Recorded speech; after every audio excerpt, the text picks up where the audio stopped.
Unless you've been living under a rock, then you'd know the Israel-Palestine war has been the main topic on most, if not all, news outlets for the past month or so. If you're getting your information from a variety of news sources, which I advise you do, then you will have noticed stark differences in how they have covered the conflict. The mainstream media's propaganda machine has been on full blast over the past month, freely disseminating state lies dressed as facts.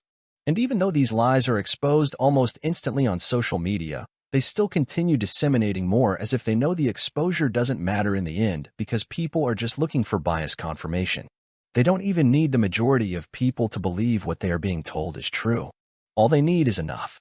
What I want to make sure happens is that we are not dog-walked into another illegal war again, like in 2003.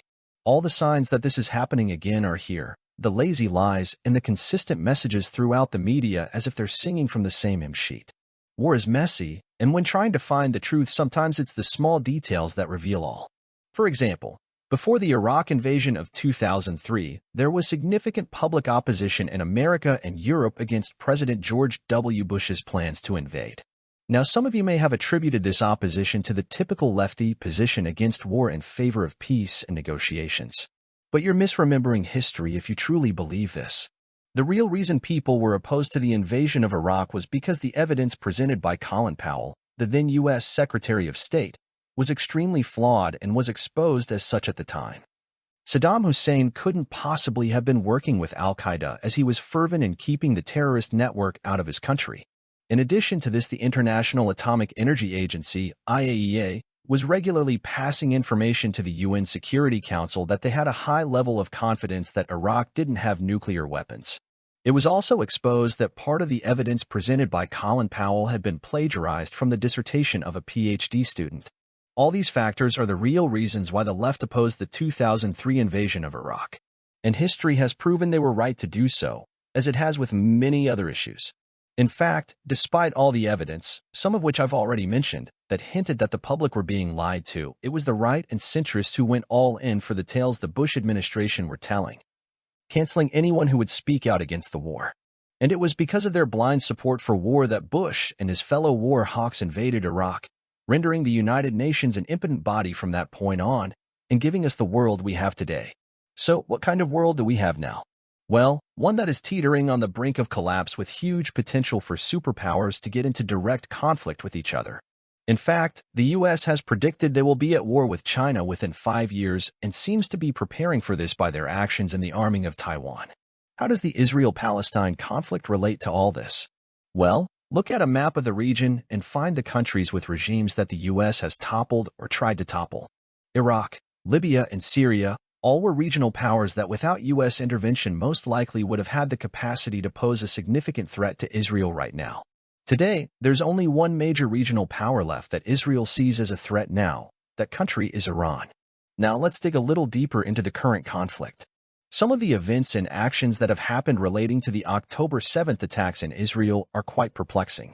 First was the ease at which the Hamas terrorists were able to enter Israel and freely roam through the kibbutzim.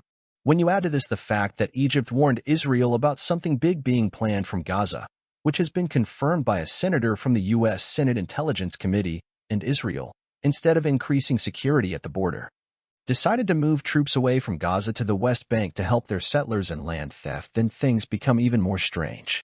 What's even more curious is the response from Western leaders to this conflict. From the Americans, British, French, Germans, Canadians, EU, rather than trying to stop an escalation in violence, they all seem to be giving Israel the green light to carry on with their brutality in Gaza, and in the U.S.'s case, even getting involved in the operational planning of Israel's attacks. There's also a concerted effort by Western leadership to prevent a ceasefire to this conflict, with some going as far as even banning the word being mentioned by their officials. So what's really going on? As I mentioned earlier, sometimes it's the little things that reveal all. We've all heard Western officials in the mainstream media repeatedly say that Hamas are being backed by Iran, yet there doesn't seem to be any talk of negotiations happening with them for the release of Israeli hostages or the cessation of violence. Instead, the media have made it public that ceasefire negotiations and agreements on the hostages are happening with another of Hamas backers, Qatar, who seem to be supporting Hamas financially and is where most of their leadership have sought refuge. Why is this? Why don't the Western powers want to talk to Iran or want it to be public knowledge that they are doing so? The only reason I can think of is that they don't want to be seen doing a deal with Iran that brings about the end of the Israel-Palestine conflict, only to then be seen as starting a war with a so-called peacemaker later on. Why would the U.S. want to go to war with Iran? This is all part of the geostrategic battle that's happening right now between the West and the Russia-China alliance. In fact, it started ages ago, in the early 2000s, but Russia and China weren't in a position to flex their muscles back then. Now they are, and they want to call the shots in a new world order where other countries, like Iran, feel they can play a more significant role. Iran's material support, supply of drones and other equipment, to Russia in their war with Ukraine may also be a motivating factor for why the U.S. intends to go to war with them. Removing Iran from the chessboard may solve a current problem for the West and prevent future ones. If a war between U.S. and Iran is on the cards, then what will be the conditions for it to be a successful one with limited damage to the U.S. and their regional friends? Well, if Iran is attacked by the U.S. or Israel, then you can bet your house Hamas in Gaza and Hezbollah in Lebanon will attack Israel in response.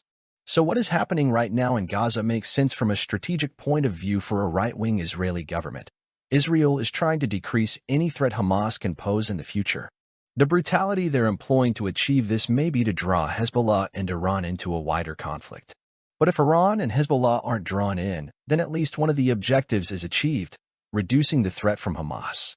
The next step we have to watch out for, and this is probably the most important one as it means it's time to get ready to sell any stock you're holding and get prepared for the worst, is an escalation of violence between Israel and Hezbollah. At the moment, what is happening right now, where Hezbollah and Iran want to be seen as doing something to help Hamas in Gaza, and Israel need to be seen as responding to any acts of aggression from Lebanon, can be regarded as low-level skirmishes. Any full-blown war between Israel and Hezbollah will definitely draw in Iran, and then all else depends on whether Russia and China see Iran as a fundamental part of their plans for a new world order. If they do, all bets are off on what happens afterwards. Thanks for listening. Help support this channel by clicking the like and subscribe buttons. Till next time.